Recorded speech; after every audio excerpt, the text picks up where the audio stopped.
Long ago, in a village surrounded by lush green forests and rolling hills, there lived a family of 5. The eldest child, Nyara, was beautiful and strong, but a deep sadness clouded her spirit.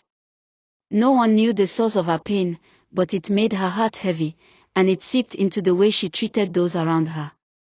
Her siblings, Amina, Temba, Kwame, and Siti, were young and full of laughter, but their home was a place of tension, as Nyara would often lash out in ways that hurt their bodies and hearts. Nyara's abuse was not always physical. Sometimes, her harsh words cut deeper than any wound, making her siblings believe they were worthless.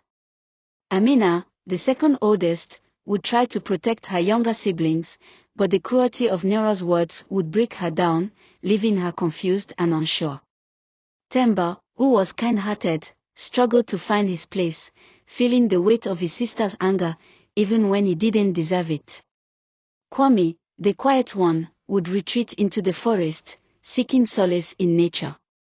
Siti, the youngest, cried herself to sleep, hoping that one day, her sister's anger would fade. But the elders of the village, wise and old, saw the pain in Nyara's eyes. They whispered that she had been born under a cursed moon, a moon that brought sorrow to those who bore its mark. No one could break the curse, they said, for it was not only Nyara's burden but her family's as well. As the years passed, Nyara's behavior grew worse. She pushed her siblings away, leaving them with only their pain and the hope of a better future. However, her siblings did not lose heart. They could see past their sister's anger to the sorrow buried deep within her, and they promised themselves that they would one day break the cycle of pain that had taken hold of their family. When Nyara's youngest sibling, Siti, became an adult, she decided to leave the village in search of answers. "I must find a way to heal her," she told her siblings, and though they were scared, they supported her journey. Together, they knew that Nyara's anger stemmed from something beyond their understanding, something that needed to be healed for all of them to find peace. Siti traveled across vast deserts, climbed mountains that kissed the sky, and crossed rivers that roared like thunder. She visited wise shamans, healers, and elders in many lands. They all gave her pieces of wisdom. Some said to speak to the gods, others said to seek the moon spirit, whose silver light was said to heal broken hearts. Each person she met gave her something new to carry on her journey, and Siti grew wiser and stronger with every step. Many years passed before Siti returned to the village. In her hands, she carried a staff carved with the symbols of the moon spirit, and in her heart, she held the key to healing. The moment she set foot in her family's home, Nyara's cold eyes met hers, but this time there was no anger in them, only a deep, sad emptiness. Siti approached her sister, who had become frail and distant. "Nyara, I have returned with a way to heal you," Siti said, her voice gentle but firm. Nyara laughed bitterly. "You think you can heal me after all these years? I am beyond saving." But Siti did not back down. She held out the staff to Nyara. "You were never beyond saving. You just needed love, and we were too young to understand that. But now we are grown, and we understand the true nature of your pain." The other siblings, Amina, Temba, and Kwame, who had come back together, stood behind Siti. They had learned much from their own hardships and understood that their sister's anger came from fear and sorrow, fear of the curse that had defined her life, sorrow from a deep loneliness she had never known how to share. In that moment, the moonlight shone through the clouds, casting a soft glow upon the family. Siti stepped forward and placed the staff into Nyara's hands. The staff began to glow with a gentle, warm light. Nyara felt a surge of emotion rise within her, tears that had been trapped for so long began to fall. She wept, not out of weakness, but out of a long-awaited release. Her siblings embraced her, forgiving her for the years of pain she had caused. As the night passed, something remarkable happened.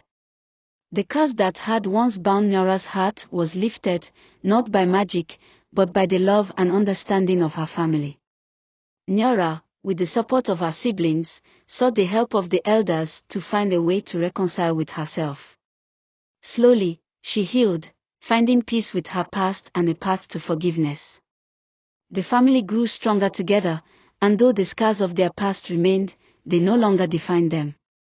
Nyara became a wise leader in the village, and her siblings, Amina, Temba, Kwame, and Siti, found their own paths to greatness, not as victims of their sister's pain, but as individuals who had overcome hardship together. And so, the family learned the greatest lesson of all, the power of love, forgiveness, and the strength to break the chains of the past. Nyara's curse was not vanquished by force, but by the resilience of those who chose to heal together, proving that even the deepest wounds can one day find peace. As Nyara's tears fell, the weight she had carried for so long began to lift, and for the first time in many years, she felt lightness in her heart. Her siblings, standing around her with open arms, did not recoil in anger or fear. Instead, they welcomed her with the compassion she had longed for but never knew how to ask for. Siti, who had traveled so far and learned so much, knelt beside her sister and whispered, "The moon has blessed us, Nyara. But it is your heart that must choose to forgive, both yourself and us." Nyara looked up, meeting the eyes of each of her siblings. She saw the pain in their faces, but also the strength and the hope that had carried them through the years. She had hurt them, yes, but now, as she looked into their faces, she saw not just victims of her anger, but powerful beings who had overcome their own struggles. Amina stepped forward first, placing her hand gently on Nyara's shoulder. "You were never alone, Nyara. We were always here. We just didn't know how to help you. But now, we will heal together." Temba, his eyes filled with understanding, nodded. "You've carried a heavy burden, sister, and we've carried ours. But it's time to let go of the past.